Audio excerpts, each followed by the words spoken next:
Hello viewers, in this video I'll show you how to fix ChatGPT error in message stream problem in ChatGPT. If you want to solve this problem, please follow the step.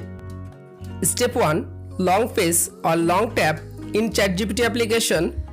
Go to Apps Info, click on Storage, again click on Clear Data, tap on Clear Cache Data.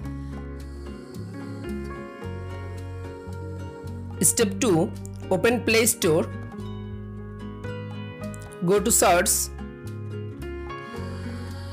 ChatGPT application, update your ChatGPT application latest version. Step 3. Restart your device and again open it. Step 4. Again open your ChatGPT application.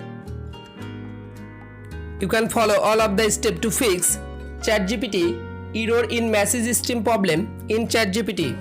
If this video helpful for you, please subscribe our channel and like this video.